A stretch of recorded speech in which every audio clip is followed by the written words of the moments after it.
They walked into TD Garden 14.5-point underdogs, and they walked out 14-point winners. The Sixers take, steal, whatever you want to call it, game 2 from the Boston Celtics and bring a 1-1 series back to Philly tomorrow night for game 3. The Flyers with a 5-2 win in game 3 at home last night over the Penguins. They take a commanding 3-0 series lead. Is this series over? Do the Pens have some fight left in them for Saturday night? We'll talk about last night's game and what's to come over the weekend all throughout today's show. The NFL draft returns in Pittsburgh, funny enough, for the first round tonight. The Eagles slotted at pick number 23. Will Howie Roseman move up? Will he move back? Will he stand pat? Where should the Eagles look to attack this draft board tonight? We're going to get into a lot of different things. The Phillies also released Taijuan Walker. They're paying Nick Castellanos and Taijuan Walker over $30 million this right now, and neither one of them are on the Phillies roster. So that's malpractice in itself. They own the MLB's longest losing streak now after losing again last night to the Cubs. It's a disaster. But, guys, I'm one half of your host, Dylan Davis. To my right, as always, my faithful co-host, Scotty. And we are live, as always, on the DSM-Media Twitter page as well as the DSM Philadelphia YouTube channel. If you are new to the channel and you want to tap in, make sure to check out the YouTube link. It's in our bio over on Twitter. Hit the subscribe button, share, like, whatever you got to do. We appreciate the hell out of each and every one of you. We got some polls to run throughout today's show, so make sure to comment along and be interactive. My man, happy Thursday now, and what is going on? Happy Thursday, brother. Feeling victorious after 2 Philly dubs the last 2 nights. Feeling really good coming back on the show here. And yeah, we're in kind of a different place. Not in a different place for the Flyers, but we're definitely in a different place for the Sixers right now. And yeah, the Phillies. I don't know. I don't know. I don't know what to say. I don't know. That's where I'm at, man. I really don't know. They just keep losing. I mean, what the fuck? And they keep losing in embarrassing fashion. It feels like, man, it's not just these close games. They're getting railed on, but maybe Taijuan Walker getting released. Maybe that'll spark them. Wheels supposed to be coming back soon. Saturday. So that can spark them. Saturday. Funny enough, I believe Saturday, if they don't win from today or tomorrow, it'll be 2 weeks since the Phillies last won a baseball game. Which is insane in baseball. It's not like an NBA schedule or even an NFL schedule where it's, 1 or 2 or maybe 3 games in 1 week. No, they're playing basically every day. Wow. But yeah, that's where the Phillies are at. So we won't spend much time there. There's a lot of actually exciting stuff coming up on the show. The Eagles draft, man. I'm excited to talk about it with you because we just have been so I hate to use the term unplugged from the Eagles, but it's just when you have the AJ Brown shit constantly, it's exhausting. So you just avoid the conversation. Yeah, it's I've become disassociated for the last 2 months 3 months when it comes to Eagles football. Yeah. The way the season ended, losing to the 49ers in the wild card round. And then, like you said, every time you hear about the Eagles, even when you're talking draft, it's the conversation of, if they move AJ Brown, where maybe they go wide receiver. It's always circling back to the AJ rumors. And the sad thing is, whether most people think we have our answer or not, nothing is going to be solidified until June 1st or later. So you have a month, you have almost a month and a half, well, less than a month and a half now. It's late April, but you get my point. We have some time to kill before that even gets clarified, and to go from there. So I've kind of just it's hard to put the best franchise, the best team on the back burner over the last 5 years or so. But you have 2 playoff teams right now. You have whether it's bad and ugly, you have a baseball team that's going to draw attention because of how bad ththings are going. Yeah. But TR chiming in. I don't know what was more shocking to me, the Flyers game or the Sixers winning by that much. Man, it's true. The Flyers, Scotty and I was texting yesterday about it. What betting angle we wanted to go with. And obviously our hearts always want to go with Flyers money line, but they're just not going to sweep their way through the Stanley Cup playoffs, right? So they're going to lose. You're going to lose money at some point betting them. So we were kind of back and forth on, I know it's the first home game, all the momentum's with them, but it's hard to go up 3-0 against Sidney Crosby and Evgeny Malkin. They did just that. They handled business. But let's start with the Sixers game. We got a poll running. Yeah. I'm going to pull it up right here to get things kicked off, man. That poll is, has your mindset changed or shifted after game 2? What I mean by that is I didn't just walk away from game 2, and maybe this is a joke on me. I didn't just walk away from game 2 like, oh, wow, they actually showed up and showed some heart, and they snuck out of there with a 2-point victory at the very end, and Boston just had an awful night. Now, listen, Boston did not shoot the 3-ball well. They fell in love with the 3-ball well, but the interesting part about that is that's what's got them kicked out of the playoffs each of the last few seasons early. Yeah. So people are going, oh, well, they won't make that mistake again. They won't shoot that bad again. That they have. History will show you they have in recent playoff exits. So there's a chance, there's an opportunity here, man, that this Sixers team is more so game 2 than they are game 1. Maybe they're definitely somewhere in the middle. But I walked away from that 14-point win thinking, we've got a series on our hands. It could still be Celtics in 5. It could be Celtics in 6, whatever you want to call it. But it should be a fight from here on out. There should be no 25 to 32 point margins of victory in this series. And that's what has shifted my mindset. Yeah, no, just to answer the poll for me, it definitely shifted my mindset in the series. Like you said, it doesn't mean the Sixers are going to win the series. It doesn't mean that it's going to go 7 games, but at the end of the day, when you come out and you flip the script like you did from game 1 to game 2, it leaves you with a little bit of optimism. And like you said, maybe they are just somewhere in between. You look at that game, I had it written down. How much of a point swing was that? 46 points swing, right? From losing however much they lost by, I think it was 14 in the 32. Yeah, my bad. Not 14. Not 14. 30. It was close to 30-ish or around that area. And then you end up winning by 14 in this game. So it was a 46-point swing. So 32 points we lost by in game 1. Add that together with the 14. That's how you get the 46-point swing. Which is crazy, right? It's a crazy turnaround, but I think that's what you get in a sense of the Sixers. One, they started shooting the ball much, much better, obviously. And then on the other end, they started playing with more effort, whether it be rebounding, defense, getting into passing lanes, so on and so forth. So I do love what the Sixers did in this game. I think this, right, and I'm not going to get super deep into, potentials for game 3 and such, but I do think game 3 is going to be that barometer where this is what the series is. Absolutely. Like, it's not necessarily, it's not game 1, it's not game 2, right? It's not a 32-point difference. It's not the Sixers 15 points better than the Celtics. It's somewhere in between there. And I do think game 3 in Philadelphia, that's where you're going to find out, because the Celtics coming off a loss. The Celtics can't go down 1-2. Like, that cannot happen for Boston. That cannot happen because the heat gets turned up. Yep. Times like 10. There's no pressure on the Sixers right now. That's the crazy. Not at all. There's no pressure going into that game 2, especially. And whenever you're playing with no pressure, it gives you some freedom. It gives you some, maybe irrational confidence to go out there and play. And, call it irrational or not, that's what we saw from VJ in this game, a 30-burger with 10 rebounds.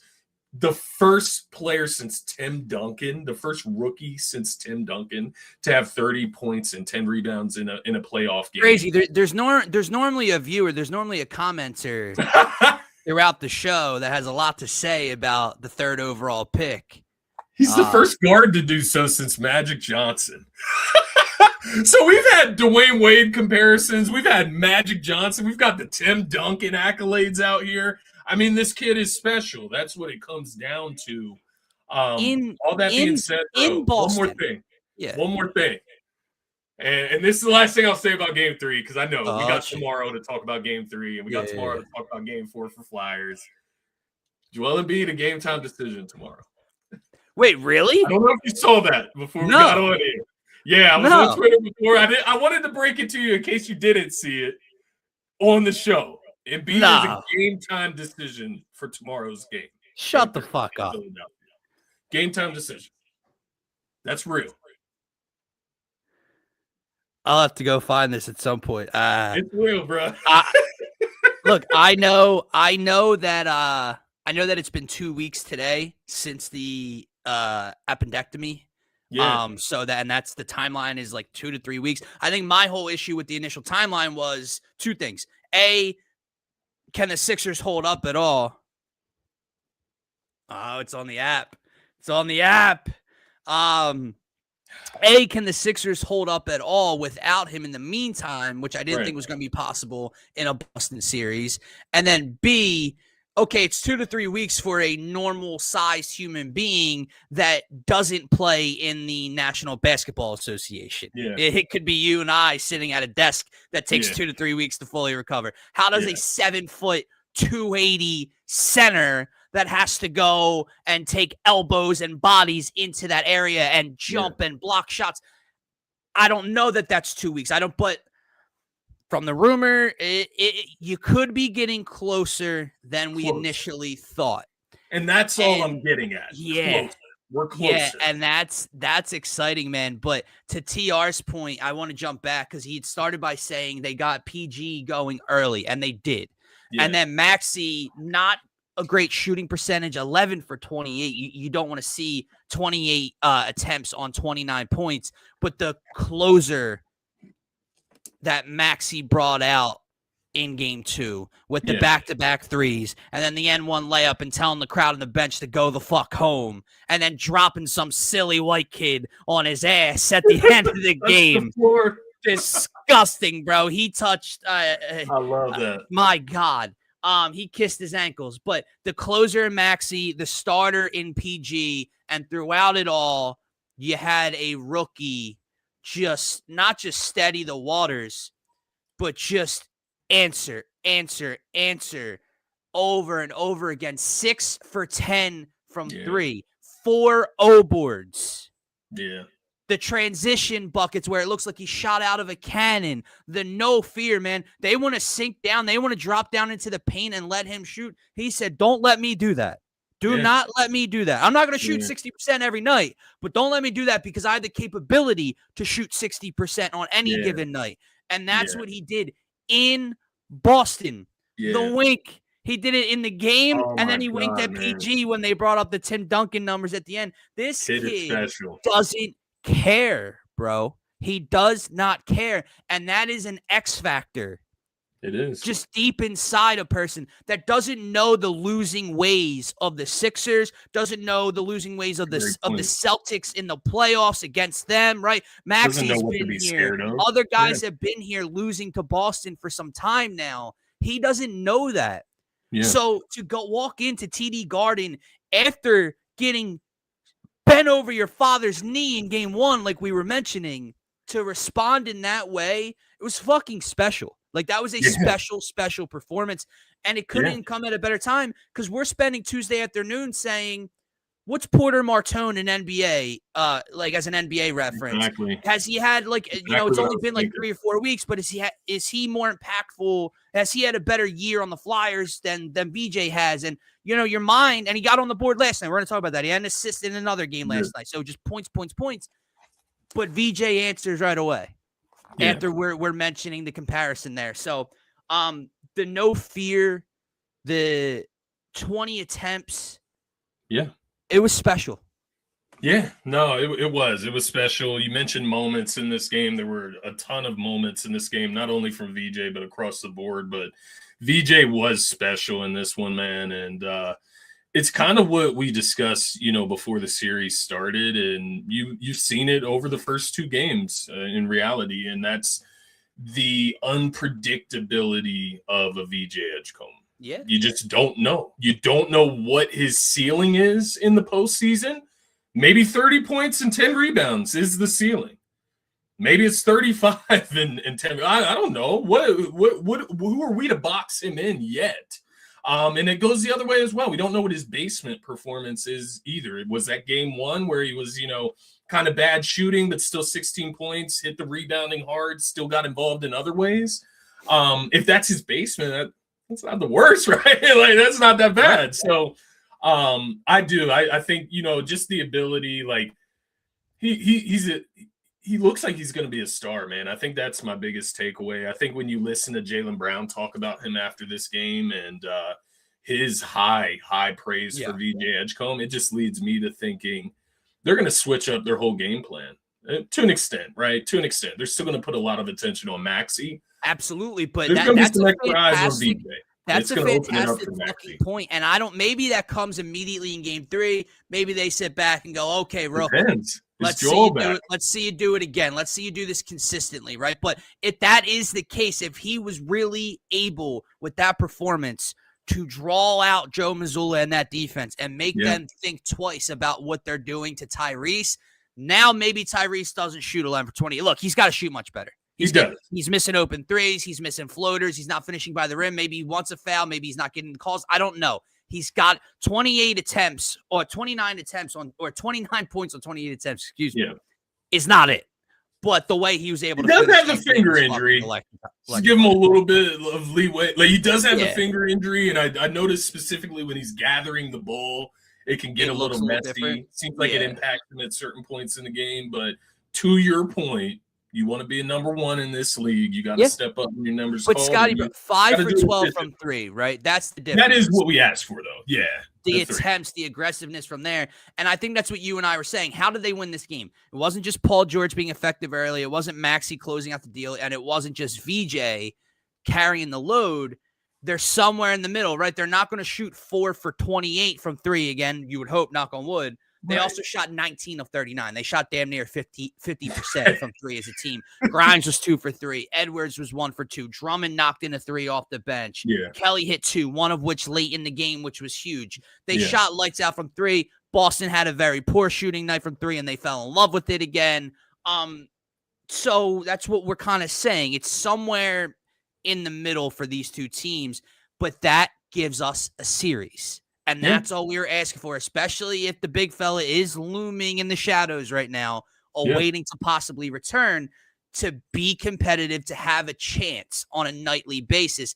After game 1, that's something that I don't think a single fan may have had a thought of. Like, wow, this is really what it's going to look like because we don't have Joel Embiid. They flipped the script here, and it was a beautiful thing. I will say, Andre Drummond versus Dembona. I was texting you my frustrations with Dembona. I get he blocked Jason Tatum's shot into the 4th row. I get the athleticism. He got yammed on. I get he's got to play right now, right? Because he got yammed on. Yeah, he did. It was nasty. He got no other route to go for big man, right? Besides him and Drummond can't play 48 minutes, right? Yeah. Don't want to see Watford, right? But I can't watch him play basketball, Scotty. I know he's got like some love affair from the fans because of the hustle and the defensive intensity. He plays hard. I can't watch guys that can't have a basketball in their hands. He did it again in game 2. He did it again. He did a Euro step. He did a Euro step and like lost the ball off the backboard or some shit. He had 0 points. He had 0 points in 22 minutes. The Sixers won by 14. He was a net 0. Now, Paul George was 2. I don't want to just pick on Dembona, but he was a 0 in the plus-minus category, 0 points. He scored 3 points in game 1. He scored 2 or 3 points in the play-in against Orlando. He scored 4 points the last game of the regular season. I can't watch him play basketball. I don't know what I'm expecting. I don't know. I think, you know what I'm honestly expecting? I'm just expecting him to pass the ball if it's not a lob or an open dunk. Like, that's all. I know he's not going to score more than 4, 5, 6 points in a night. But, 0 for 4. 4 shots was too many. Was 3 shots too many for Dembona in this one? Because I think he had 1 dunk attempt that he missed. And then he took 3 other shots that he just didn't. I can't watch him play. My point to this, not only am I incredibly frustrated with him on the offensive end, which I don't, again, there's no expectation there. But Drummond has been an X factor as well. Yeah. 10 and 8 in 26 minutes, hits the corner 3 in this one, goes 4 for 4 from the floor, 3 offensive rebounds. I think Drummond is the perfect example of playing your role. Yeah. And doing exactly what the team needs you to be. He had a couple Maxey follow-up tip-ins when it fell off the rim, cleaning up the mess there. I think he's been very steady in that backup role. And if the big fella is coming back, the 7-footer is my backup center for the rest of the way out. Yeah, it's interesting. I think the big thing with Drum right now is just staying out of foul trouble. That way he can maximize his minutes. I don't know. I feel like I like Bono a little bit more than you. I think I do. Stand him, like, I can't stand. I do appreciate the hustle, man. From just watching this team over the years, not have guys that fill in the margins. Don't get me wrong. I'm ripping my hair out when he's doing these things on offense. Don't get me wrong, man. And trust me, yes, there's a better option out there somewhere. Maybe not on this team, right? But I just look at, it's his athleticism. I think that's why he gets the nod as a starter over Drum in this situation. I get it. But I do feel you. Drum has been significantly better, for sure. If he just finished a dunk.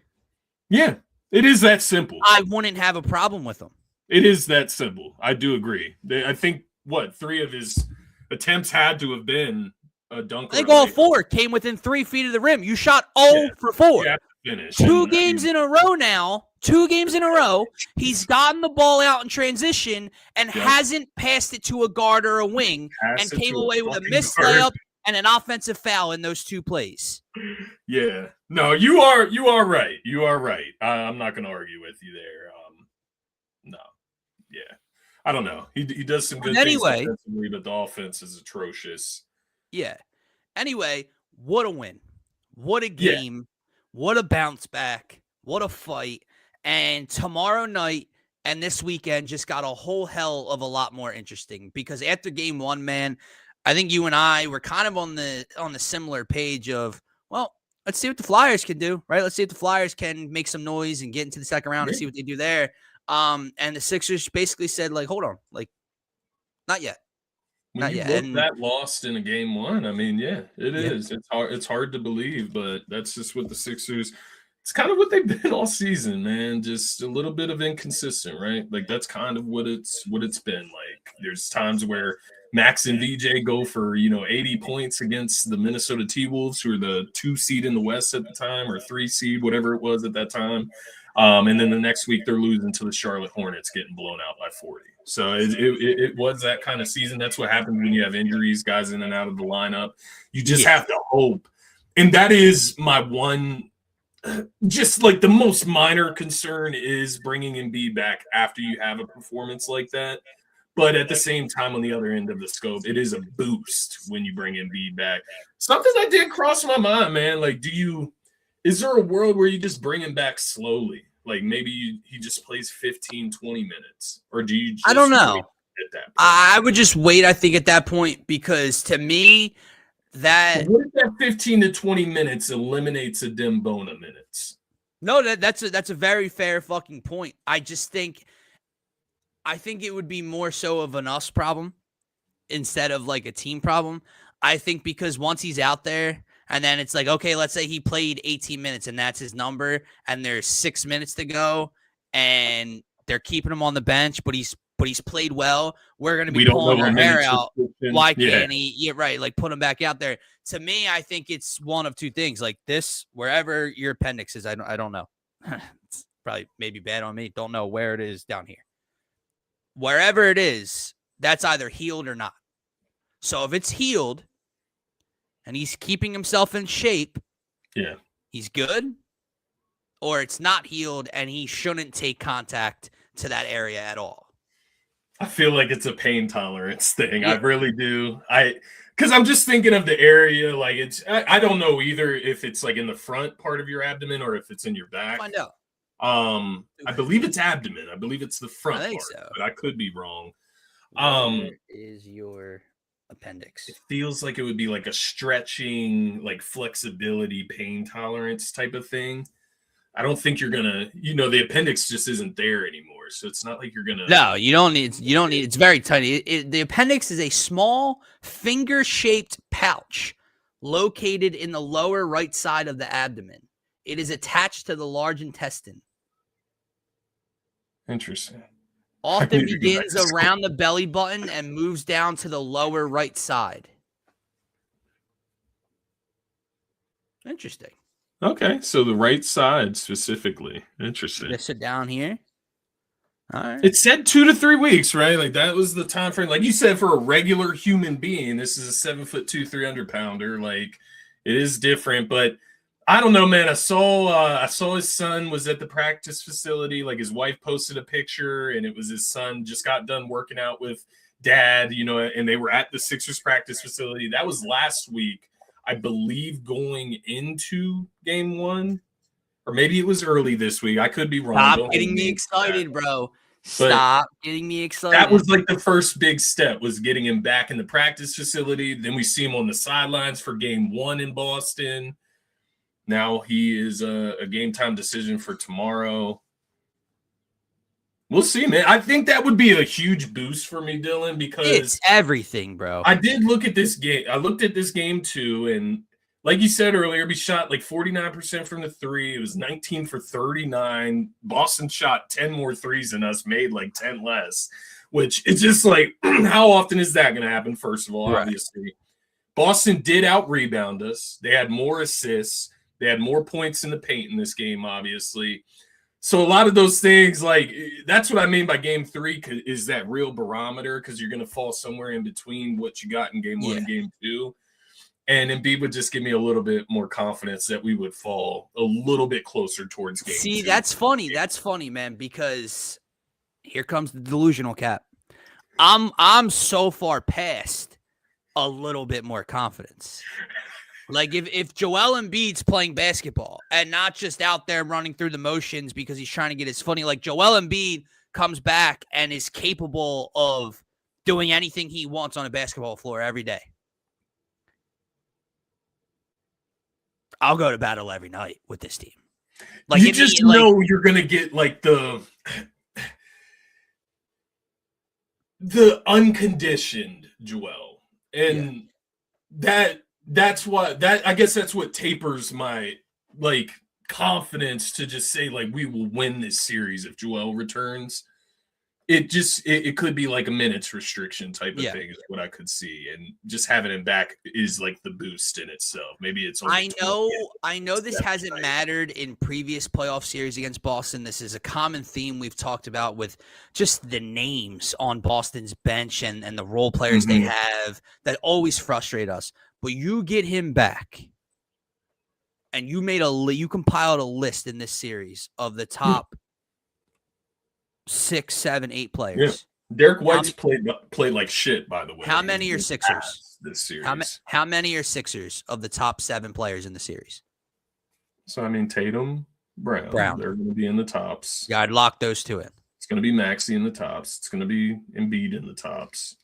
And it's VJ and Paul George, and I would say Derek White's in the conversation. He's in that level of those guys. Like Derek White could give Boston 25 and 10 on a night. Like he can do that. But yeah, I'd put him on the same as like VJ, but I think that's a compliment to VJ. But I think what we're getting at is it's 4-3.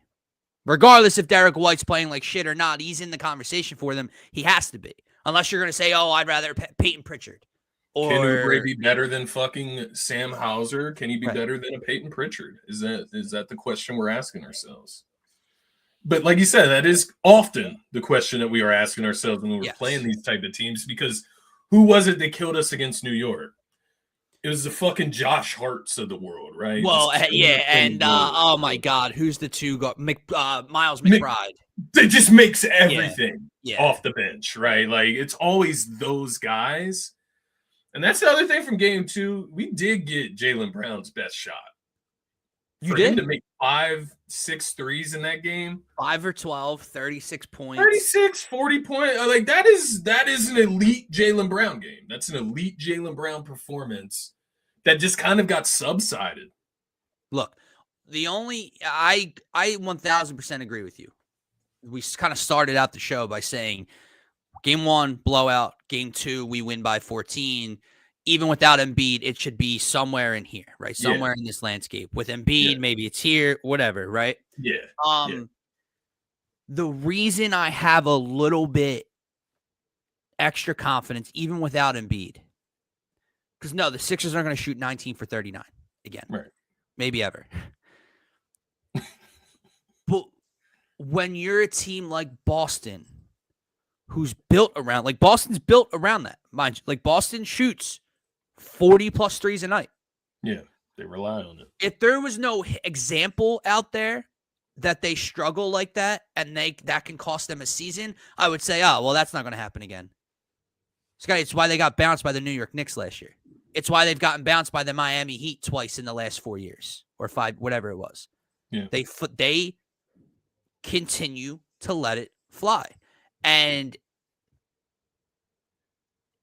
if it's not going 4 games out of 7, you're in trouble against anybody, let alone a Sixers team that might be getting the big fella back. So that's where I'm at. Like, is Boston going to shoot that badly again? No. Are the Sixers going to shoot that greatly again? No. But I don't think it's out of this world to say that there's going to be nights Boston still only shoots 31% from 3 as a team, 32%, 26. That's extremely low. But maybe they shoot 31% and the Sixers shoot 34%, and the Sixers are able to do a little bit more. Yeah.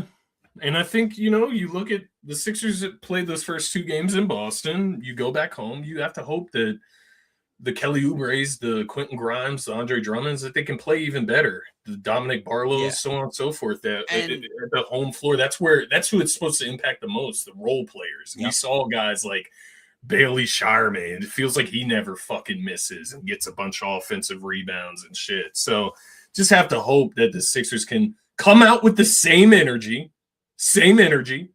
Maybe it's not as hot of shooting from the 3-point line, but maybe you're able to get to the free throw line more. Maybe you're able to get into the paint a little bit more. Maybe there's more attention on the 3-point line from Boston so that Maxey has a little bit more room to get into. Yep. They can't load that painted area up like we talked about after game 1 that they like to do. I'm optimistic, man. I'm optimistic. That's the best word for where I'm at right now with the Sixers. I agree. I came out of game 2 saying, okay, we've got a series. We were cooked. We've got a series on our hands now. The one thing we didn't talk about before we move on to the Flyers game 3 victory. I will give Nick Nurse credit in this one. To TR's points, the hunting Peyton Pritchard and Derek White, getting Paul George onto the smaller guards, smaller wings of that Boston has to offer early on in this game, and opening things up from there. But also, we didn't mention that this team went down 13 or 14 in the first quarter on the road again. Yeah. And that's when it looked like Nick Nurse allowed a 15-0 Boston run or 13-0 Boston run without calling a timeout. And I'm texting you like, here we fucking go, dude. Go again. And they battled back. Yeah.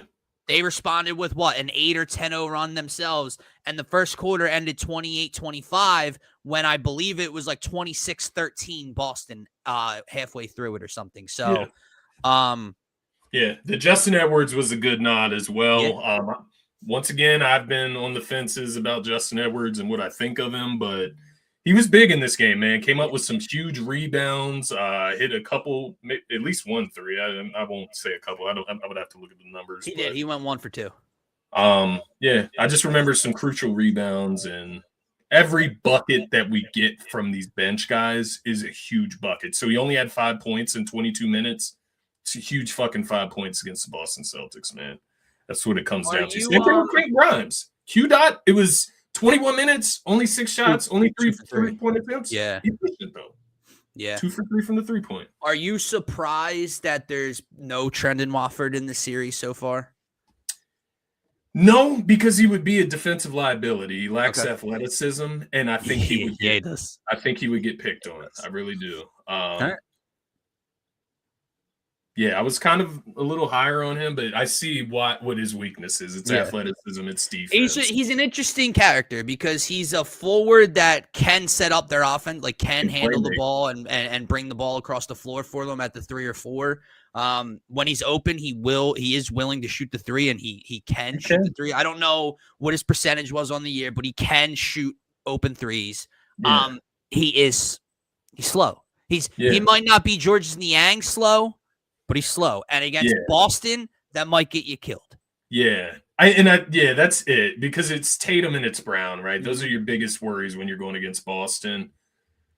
You're not gonna run him at center. So hell no. And anybody that if he gets switched on to Pritchard, if he gets switched on to Derek White, he's getting beat off the dribble as well. Yeah. So it is interesting from that perspective. That's the other thing, man, that I'll just leave the last, because I know we got to get the Flyers and NFL draft. What does Boston do, offensively? Like, just keep shooting threes. That's what nothing's going to change. No. Like, are you going to ask Tatum to go MVP mode every fucking game off a torn Achilles just like a month ago returning? Derek White does have to play better. He's played like ass. Sam Hauser was 2 for 8 from 3. They only made 2 total bench threes combined from that unit. So again, things are going to shift. But I think that is, again, they just have to shoot better. It is somewhat of an advantage Sixers there, because you know what they're going to do. So your defensive scheme can just keep being dialed into defending the 3-point line and, some things off of that. But it's not yet. It's like from what you said earlier, like, okay, if Joe Mazzulla says, well, we have to switch what we've been doing a little bit because we can't let the rookie do that to us again. Well, then that switches what they do on Maxey. It switches on other guys. For the Celtics, it's okay, well, we didn't shoot the 3-ball well. Guess what we're going to do in game 3? Shoot the 3-ball a lot. Guess what we're going to do in game 4? Shoot the 3-ball a lot. Yeah. Don't let it get tight in game 3 down the stretch, man. Pressure's going to turn up on Boston. Boston needs to blow us out. They need to blow us out in game 3. They need to do that. Yep. They need to do it, because after that, it's going to get a little sketchy for them. I agree, bro.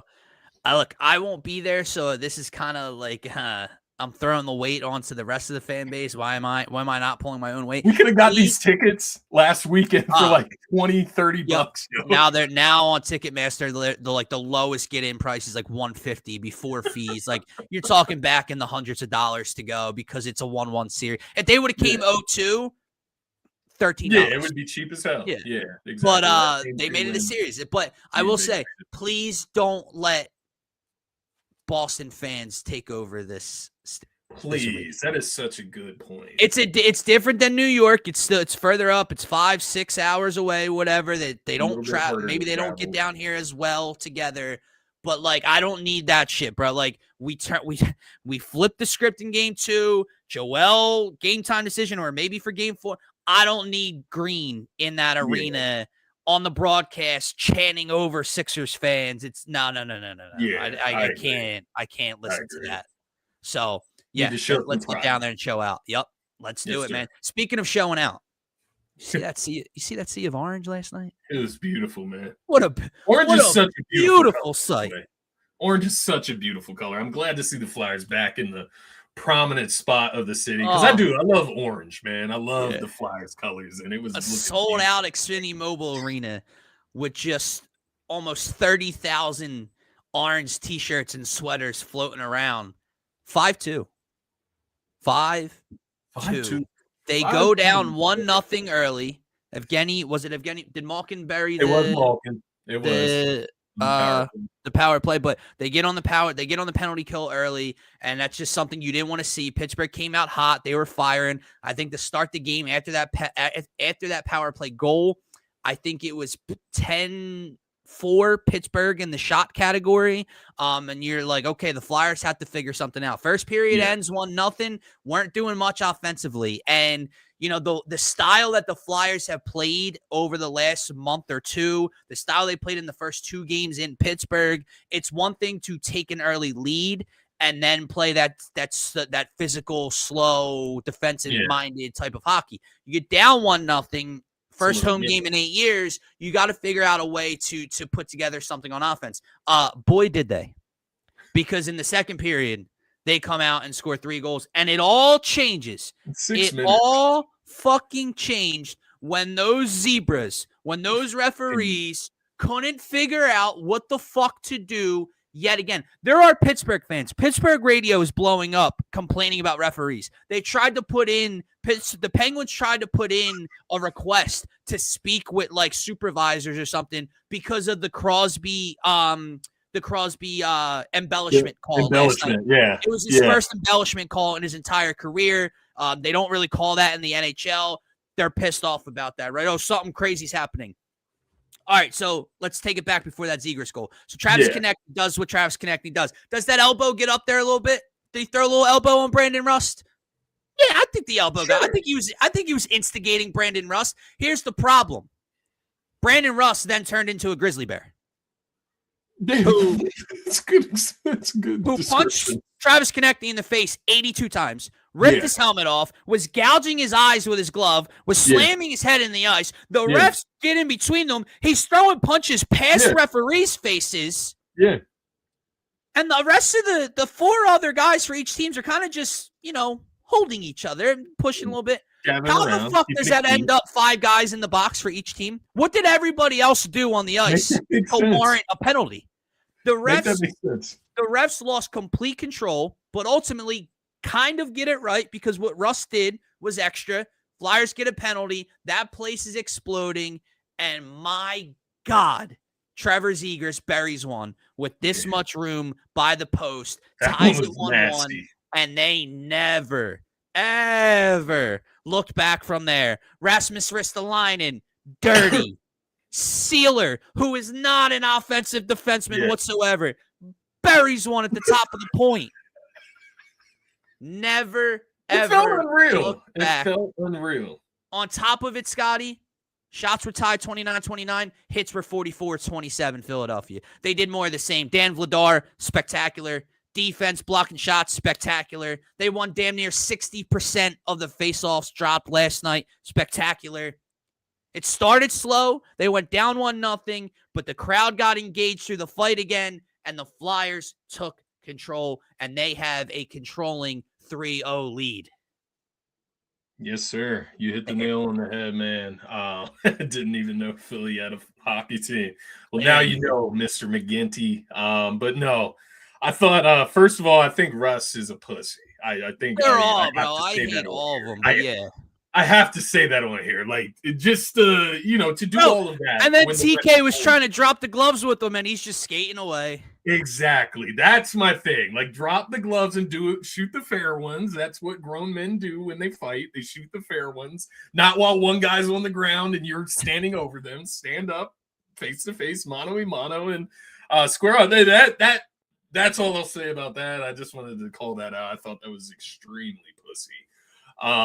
But aside from that, like you said, the 11 penalties in that moment, that's ultimately what sparks just this like 6 minutes of like Flyers mayhem and spam on Skinner. And they're able to get 3 through there, man. And I was texting you the whole time because, the first period was a little bit of a lull. Like you said, they scored first, and like, it's not that I'm getting like nervous or like worried. It's not like that. It's just like, you're waiting. You're waiting for the Flyers to initiate, get this crowd into it, and really get this place rocking the way it should be. And it ultimately came in the second period within like a 6-minute time span. Yeah. And then even in the third period, man, when the power play, they're going all out, right? Yep. They're desperate, as they should be. They're about to go down 0-3.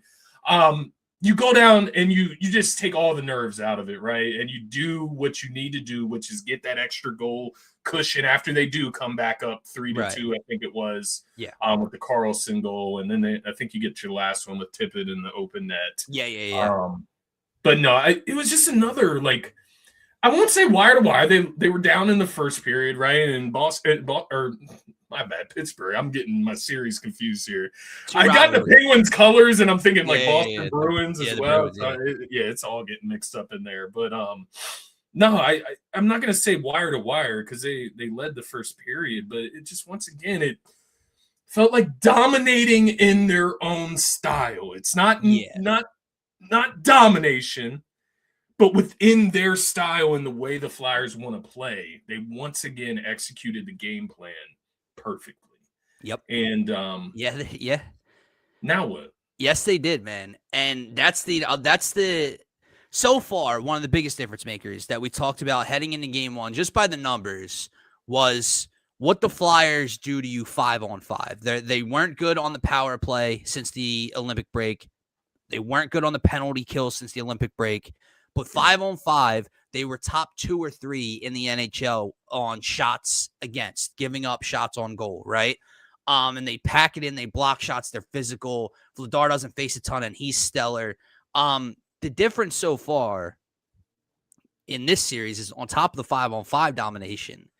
You look at last night's numbers, Pittsburgh had 2 more power play opportunities and scored the same amount of goals as the Flyers on the power play. Flyers go 2 for 3 on the power play last night. Pittsburgh goes 2 for 5. They started 1 for 1 on the Malkin goal. So you went 1 for 4 the rest of the way with all the calls. Yeah. Philly buries the same amount as you on 2 less attempts as you. That's just something that is where Pittsburgh was supposed to find margins in this series, find a way to make differences in this series. And it's gone completely against them. Yeah, completely against them. That's a great point. Just because, I'm not to get ahead of ourselves, and we'll talk about game 4 tomorrow once again. But as you start to look forward, right, 3-0 now, you start to think of things that you can kind of take into the next series to an extent. And I think power play, getting better at that against the Penguins, I think that's something that you can take away. Yeah. I did want to go back to that third period, man, where it got a little tight, right? You get I think it was Matvei Michkov gets the roughing penalty that ends up putting the Flyers back in that power play or the penalty situation. They score immediately with Carlson. I think it was, they got that goal in the third period. Yeah. And how are you feeling, just being up a goal? I know it was pretty quick turnaround by the time the Flyers, you didn't have to feel that way for long, but was there any worry that crept in at that point? So, yes and no, because this is the moment. This is the moment if Pittsburgh strikes again.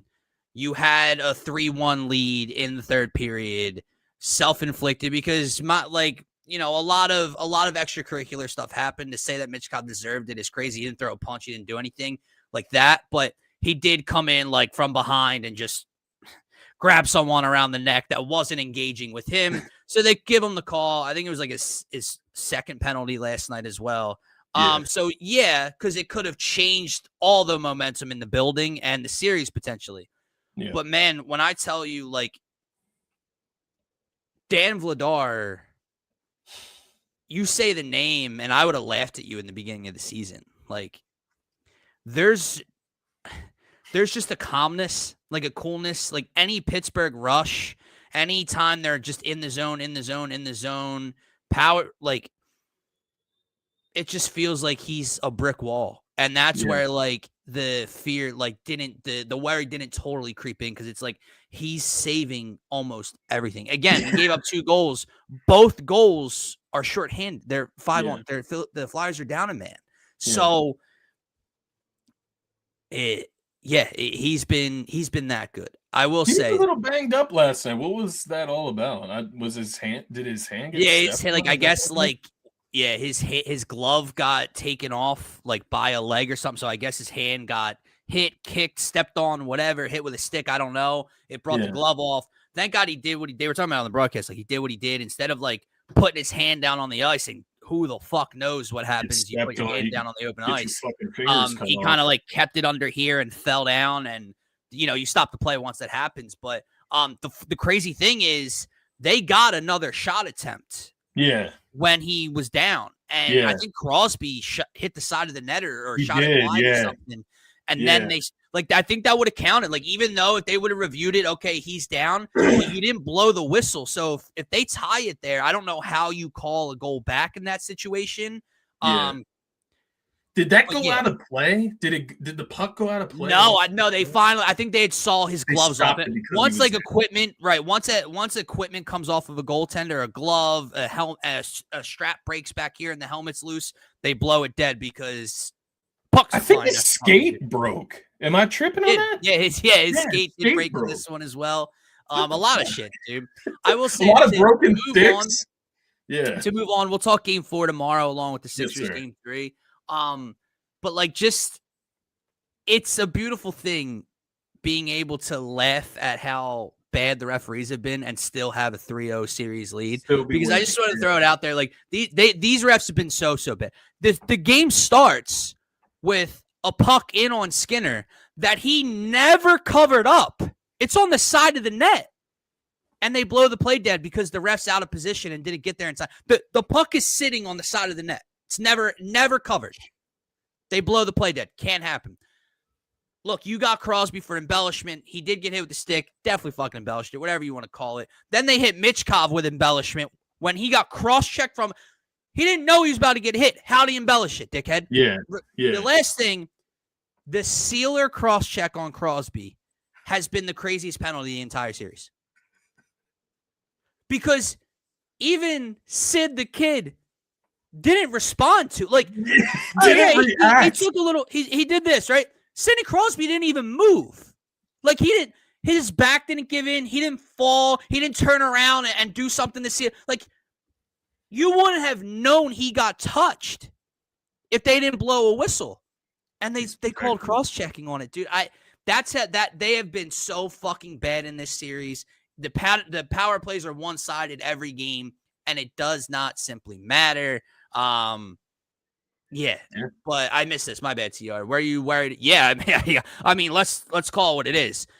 I didn't see anything on the replay that like showed like, oh man, that looks awful. Yeah. But like, if he's hurt, season's over. Like any run that you look, Carolina, you get the 1 seed in the Metro if they finish off Pittsburgh potentially.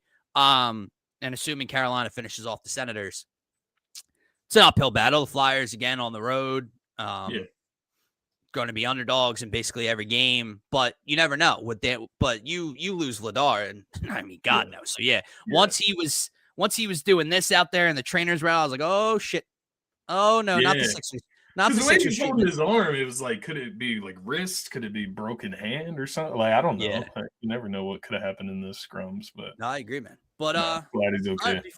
Before we decide to wrap the show up, spend a couple minutes. I would love to spend more than a couple minutes on it. But the NFL draft returns tonight, and the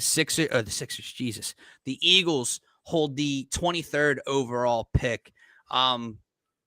This is about as unplugged into an Eagles draft, into an NFL draft as I have been in maybe ever. Like, I don't know why. Like, I don't know. Since adulthood, like, quite honestly. Oh, yeah. Like, since, like this, I don't know why why I haven't been doing any type of research, anything. The only thing I've been thinking about is where the Eagles might go with this one. And by all standards, and it's the smart thing to do. You and I have been talking about it for a while, right? Especially in this past offseason when you were getting the Lane retirement possibility. Landon Dickerson might retire. Cam Jurgens was one of the worst centers statistically in the league last year. This offensive line was starting to decimate. And that's seemingly where they're probably going. Trenches, regardless, offensive, defensive line. Maybe if a player falls or how he moves up the board to get a player on the defensive side of the ball in the trenches that they really want, that could be the move. By all accounts, I think it's going to be O-line. It's not the sexy move, especially if you go out and draft a tackle, because that tackle is not playing this year unless Lane Johnson has an injury or Mailata has an injury. Like, so, you're going to spend the 23rd overall pick on a guy that isn't really going to impact your football team this season, but it's something you have to do if the draft class is dictating that. And I think that's what this is kind of like. There's the kid from Bama. There's the kid from Georgia. There's the 4-year senior starter out of Clemson that they're looking at. Whether they have to move up to get one of them, I don't know. But yeah, I would assume Howie Roseman's going offensive line this year. Yeah, it just fits what the Eagles always do, as you mentioned. Just kind of getting ahead of the need, right? Getting an offensive tackle to get in here behind Lane Johnson to learn from him, rather than, waiting until Lane Johnson's out the door and then having to groom and play at the same time. So I think it is ideal. Like you said, it's not the flashy pick. And, maybe that's why I've been a little unplugged as well. I'm not going to lie to you guys. Like, I'm not the draft analyst NFL guy that's going to sit here and watch like offensive lineman reps and tell you how good this kid's about to be out of these different universities from an offensive line standpoint. That's not me. I'm not going to watch snap by snap, but no, I'm excited to see what they do. I'm obviously going to trust the Eagles in their draft evaluation process, especially when it comes to offensive line prospects. And I think it would be surprising if it wasn't an offensive lineman, and more specifically an offensive tackle, to your point. There's been the rumors of wide receiver.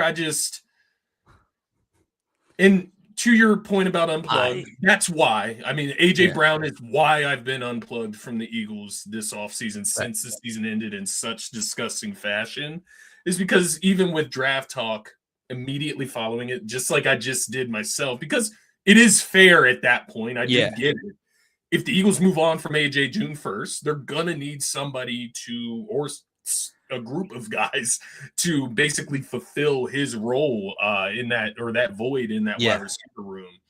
They brought in some guys. I forgot about Elijah Moore. We mentioned Hollywood Brown, Wicks from Green Bay. They also brought in Elijah Moore on a 1-year deal. I forgot about that as well. So they brought in 3 new guys into the wide receiver room. I would be really surprised, I guess, if they drafted a wide receiver, especially round 1. I would be super surprised. Well, let's get one thing out of the way, right? The Eagles come out and draft a wide receiver in round 1. A.J. Brown is officially a New England Patriot. He's getting any sort of pullback or hope, that's out the window. It's an interesting spot. They're not going wide receiver. I heard corner thrown out there as well as it's going to be trenches, but if there was another position, it'd be corner. And that just doesn't make a lot of sense to me, considering obviously Q and Coop. And then I don't know why I keep wanting to say Devin Witherspoon. That's not the corner we got from Seattle. I know that. Tariq Woolen. Other one. You went out and signed Tariq Woolen to a nice 1-year deal. So unless you think there's a risk of Tariq Woolen being another one and done. Well, not one and done. Dude, I can't think of names today. The corner from Tennessee that we had last year across from Q. Adoree Jackson. There. Adoree Jackson. Yeah, I thought I was giving you time. And he ended up playing better down the stretch, but we all remember the beginning of the year. Oh, Adoree Jackson. Unless there's, for whatever reason, some thought that Tariq Woolen is going to be a question mark across from Quinyon Mitchell, then that's a position to draft for right now. But no, if you're drafting for a backup future type of position, corner ain't where I'm going. It's line. It's offensive line at that point. Maybe defensive line. I could see corner, just not in the first round. Corner, for sure. You let this corner groom under Q and groom under Tariq Woolen, and then Woolen moves on next year because you just don't have the money to give to another corner, another prolific corner if he plays and balls out. But I feel you, not first round, and that's how I feel about wide receiver as well. I could actually see the Eagles trading for another wide receiver after they would trade A.J. Brown. And I've seen a lot of rumors around Brian Thomas Jr. from the Jags. I could see us making a move like that before I see us drafting a wide receiver in the first round. Just because, once again, that hasn't been Howie's specialty when it comes to the NFL draft. I know we got Devontae Smith. That was, a top 10 pick? Was that top 10? Am I getting that confused? I might be getting him confused with Jordan Davis. No, I think he was 10 on the dot, 10 or 11. 10 on the dot. Did we trade with the Giants up to get him, or was that a different?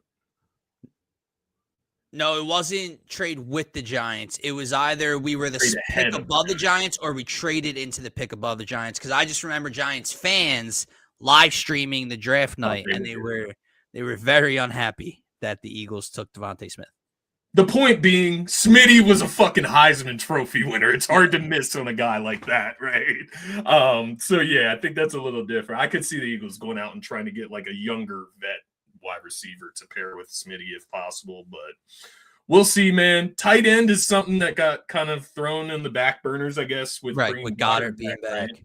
I do want to ask you before we wrap up, because I know you and I are still hopeful that A.J. Brown, as long as he's not a problem, as long as he wants to be here, and this is all just smoke and speculation and New England's feeding Yeah. reporter, whatever. I don't know. I would hope so. Let's just say he's gone. Let's take that cap off for a second. He's gone. He doesn't want to be here. Trade him. Mm-hmm. How are you feeling about this offense? Like, there's an because we've talked about this a lot. There's no world in which you're better without AJ Brown in the wide receiver room this year. However, but like, what intrigue is there, right? When the guys you've brought in who are role player like, but we've seen other offenses in the NFL work where you just have a bunch of guys, right? You have a bunch of dudes out there that can all contribute. And, Smitty would have to elevate to wide receiver 1, but you bring in Hollywood Brown, who's a vet in this league that can still take the top off of defense. And you traded draft capital for Dontavion Wicks, who was a part of Mannion's offense over in Green Bay. Goddard did come back. You have Saquon. What intrigue is there to that grouping I just mentioned? I would say there's it's not necessarily the group that intrigue is like not the right word, because it's not that I'm intrigued without AJ. Right. You know what I mean? It's not like that. But it's not necessarily the room, although adding to that room has helped. Like, I think Wicks is a positive addition because he already worked with Sean Mannion. That means Sean Mannion likes him, right? That means he likes the way he plays. He wanted to bring him over and implement him in this system. Hollywood Brown, great. Elijah Moore, we'll see. That's probably just a shot in the dark type of thing. I think the intrigue comes from just not. And once again, we just hope that I hope that AJ Brown is not what he's being made out to be in the media. I hope that he's not this guy. I hope that he's not this spoiled brat that only cares about his own stats. But if he is that guy, and if it does cause drama and toxicity in the play calling, play development room, whatever you want to call that, where Sean Mannion's working with Jalen Hurts, Smitty, Goddard, all these guys on what do we want to do as an offense? How do we come together? How do we get the most out of this offense? And hopefully it's just the fact that it's not somebody sitting there saying me. That's what I'm hoping. I think Smitty is that selfless leader that AJ is kind of not. Like, we have not heard this type of drama or I want targets or I'm not getting the ball enough. And Smitty has had more room to do so, given his secondary role to AJ Brown. And so with that in mind, I think it could just be like a more peaceful offensive room.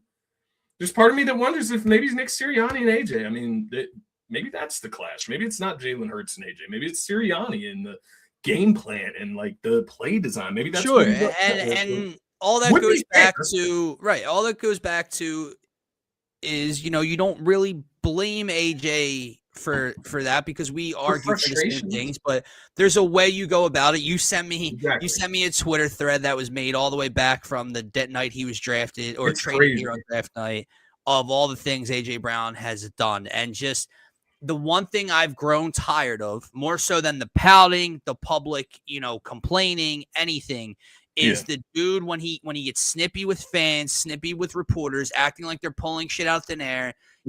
He's got the mental health stuff, which is awesome. Like the way he talks about it and is there, and like that's awesome. But he comes across as this dude that thinks he's authentic, that he stands on shit, he stands on business. If you stand on your shit, why do all of your tweets get deleted? Right. Why do you walk back all your statements? Yeah. Because you're Mr. Real, right? You say what's on your mind because it's the truth. It's real. Why do you delete all that shit? Yeah. Delete your Twitter every other month, right? You got traded from Tennessee here. You clashed with Titans fans and tweeted out crazy Titan shit. Deleted it. You tweeted shit about Phillies fans. Deleted it. Make comments about the offensive quarterback. You walk it back. You make it seem like they're pulling this out of their asses. Just stand on it. Just be authentic then. If that's you, that's you. I'd rather that. I'd rather the prima donna wide receiver that knows he's the prima donna wide receiver. Yeah. Not the fucking I'm better. Like it just exactly. Bullshit. That's exactly what it is. I agree with that. That was a great evaluation of what he does. Yeah, that's exactly what it is. I'd rather have Jamar Chase that just stands on business, says I'm number one, I'm the best wide receiver, Yeah. best weapon in the league. Give me the fucking ball. I'd rather you just say that. Like Yeah. I'd rather. And you then I'm just not gonna lie. I'm not gonna lie to you. Then you can't drop passes in a playoff game on third down. You cannot do that either. You can't give up on routes that would have hit you in stride because you didn't think you were getting the ball because you're a pouty mess. And you know what the biggest thing that I think, the reason that I'm just kind of okay. Like I'm not, like you said, I don't want AJ Brown to not be on this team if Me he neither. is brought in. Me neither. But I stand on that. I've kind of gotten to a place where I am okay with it because I'm just more accepting of it at this point. Yeah, I think in the past I would like if they would have traded him in March when the season opened up and it didn't have anything to do with money by June 1st and everything. I would have hated it so much. I would have been so angry, so frustrated that they moved on from him and that he did all of that. I've just grown to kind of accept the situation at this point. I'm not going to lie to you. I'm probably going to hate his guts the moment he wants out because AJ Brown's only being traded if AJ Brown doesn't want to be here. And I'll just I'll never understand it. You've had personal success here. Team has had success. You've won a championship. You've been rewarded financially twice since coming here 4 years ago. How he gets you ahead of the curve and extends you and gives you what fucking more, dude? Like, he's a confused individual. Yeah, the one of the things in the thread was the 3 days after the Super Bowl, he posted that Instagram post, and it's like I get the underlying message of I want more. Like this isn't like I want more Super Bowls. I want more. Yeah, that's not how it came across. No, it came across like, oh, I thought like winning would be fulfilling, and it turns out like it wasn't. Like I just want the football. That's how it kind of seems. Now. That's how it looks now. That's how it looks now, and that's where I'm at with AJ. And what I was going to say is I do think that this is going to be the year where we do kind of see the game plan switch up a little bit with Sean Mannion coming in, bringing the guy from the Bucks up and kind of putting their minds together. I think he's going to miss out on I hate to call it the best version of the Eagles offense, the best scheme version of this core Eagles group. I think we get this upcoming season, and he's going to exit just in time for that to be the case. And I don't think he's going to be better off. I think that's my biggest thing with AJ Brown is like wherever we do ship him out to, it's not going to be better than the Philadelphia fucking Eagles. And I'll stand on that, man. I'll stamp that. Yeah. But it's just funny. Like I didn't mean for this to turn into an AJ conversation, but that's how it is, though. It's draining, bro. You can't until June 1st. Anytime the Eagles are brought up, there is no way for us to skate around AJ Brown. Yep. He is the main headline. And here's why. Because it's like I just called him out and I said I'm tired of this, I'm tired of that. Just stand on shit, and I mean all of that. But why it's the point of every conversation is because of how fucking good he is and the gaping hole it's going to create on this roster if he's moved. That's why I keep at draft night. Oh, what are they going to do? What's next? It all revolves around because if 11's not here, your team looks tremendously different. That's why. Marshall, man, I would. We talked about it to start the draft segment. I'm just not tuned into this year's draft class. So, like, yeah, we could sit here and watch, but, like, I have no insight. Like, Mendoza's going to the Raiders, correct? That's still the lock of the night. Nothing funky has changed in the quarterback world right now. Yeah, I don't know. I don't know, man. You know, just the drops. Maybe the drops are sticking in my head. Maybe his like little pouty bad attitude is sticking in my head. But there is a part of me that wonders about AJ Brown and his, you know, his makeup as a wide receiver going into his 30s. We've talked about it several times on here. I don't know. I don't know that it's going to be as big of a hole as we would think. That is my honest perspective. I think the Eagles make the player. I don't think the players make. to an extent. let me backtrack a little bit.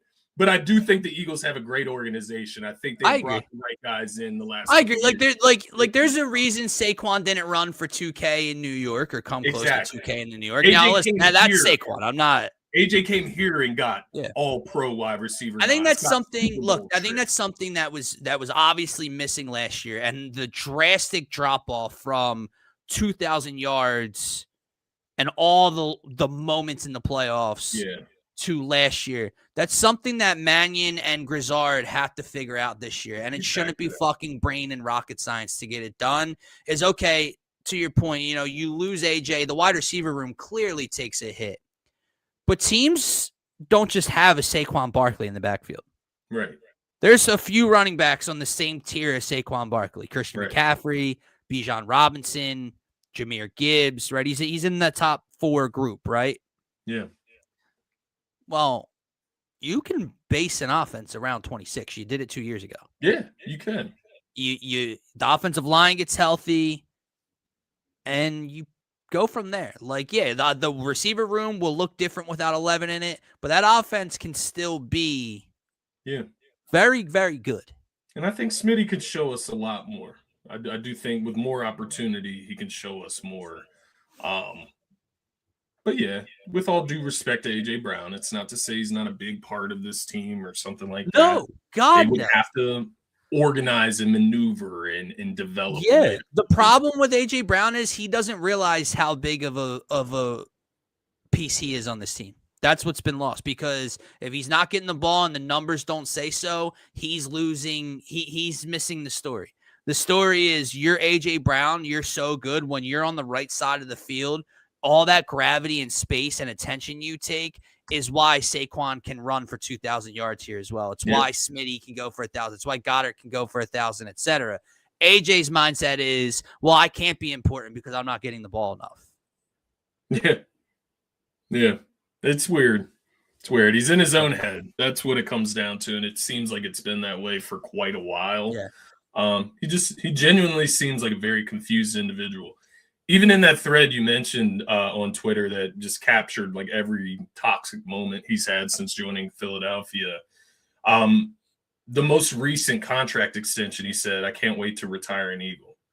How confused are you? That was like an off season ago, like not the last off season, but the off season before. Right. And you're already now. So I can't wait to retire an Eagle. He got that deal in what, like July or August or something like that? And by the season. So by October or November of that year, 4 months later, we got to stir it all up. That makes sense. Yeah, it's Mike Vrabel. Can we get an investigation, please? Tampering. Can we get that NFL? By the way, Martian asked if we brought up the Rossini Vrabel stuff while he was away. We did. We talked about it for like 2 minutes. A little bit. The funniest thing about that whole situation came out with Mike Vrabel like 2 days ago, and he just buried Diana Rossini, whether he knew it or not, or whether intentional or not. Like that, you dumb fuck, Diana Rossini. He's a dumb fuck. I am resigning from my dream job at The Athletic because I'm not going to give this more air. It's not true, but I'm not going to give it the attention you guys want. I was on a girls' trip. And then Mike Vrabel comes out and says, I've had very difficult conversations with my team and my family. Well, there's only one reason for difficult conversations, Mikey. And that's for sex and for cheating on your wife. So Diana's girl trip, out the window. Yeah, get the fuck out of it. And then more pictures came out. Did you see the other ones? They were on like a coffee date or something. So it wasn't just at the pool scene. They were at a coffee shop in Arizona. Well, her whole excuse with the girls trip is getting blown up because then who are these terrible friends of yours that have not come forward to defend you? Right. That they were on the girls trip. Right. Where's video or photo evidence of these other girls? Like, you didn't take any pictures with your girls on the girls trip. So it was already bullshit. But Mike Vrabel coming out and addressing the media saying, yeah, I've had some very difficult conversations with my family and my loved ones. Oh, what were those about? Sounds like they need to give us their second round pick next year. That's what it sounds like. I'll take it first. Because here's one thing. Here's one thing that's getting overstated, right? Yeah. Or understated, I should say. Overstated in New England. The Eagles, here's the interesting dynamic about what has been made public with New England. Yeah. Yeah, the Eagles, you would think, don't have all of the control because AJ wants out. Here's the problem. New England has basically sold their entire fan base on the fact that AJ Brown's going to be a Patriot. Yeah. Well, if I'm Howie Roseman and you've promised the ring to your girl, you're going to have to pay extra. Yeah. I had the play. You've promised the Bentley. You've promised the Ferrari to your fan base. Yeah. You can't come home with a Chevy Trax. Yeah. No, that's fair. No, and to be clear, I didn't mean the second round pick for the trade. We're going to get the draft comp in the trade.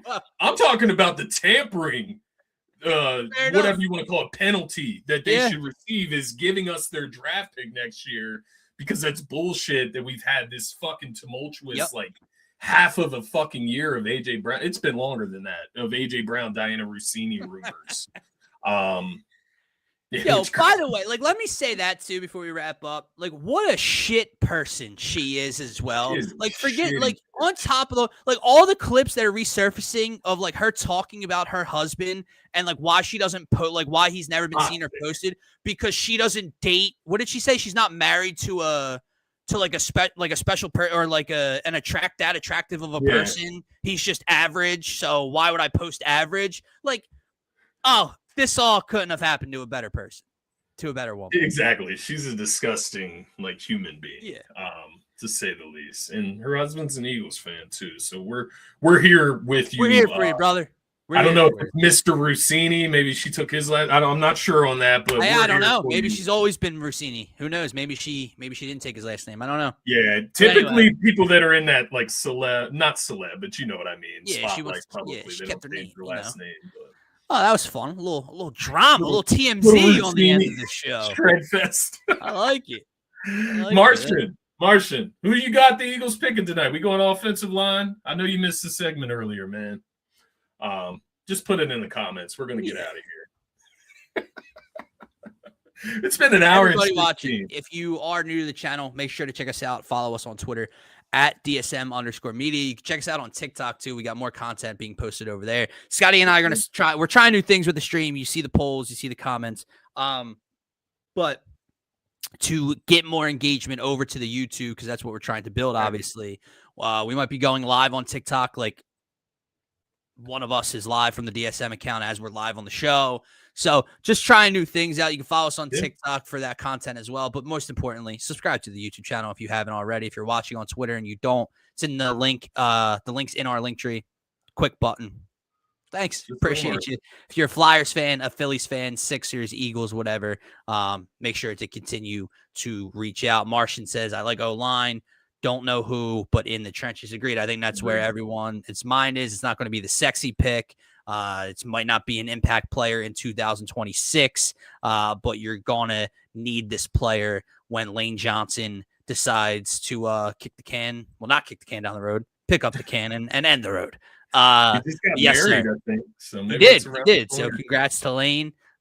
Support the brand, subscribe, follow, and enjoy the rest of your Thursday. We will be back tomorrow afternoon, breaking down round 1 and getting into Sixers and Flyers action over the weekend.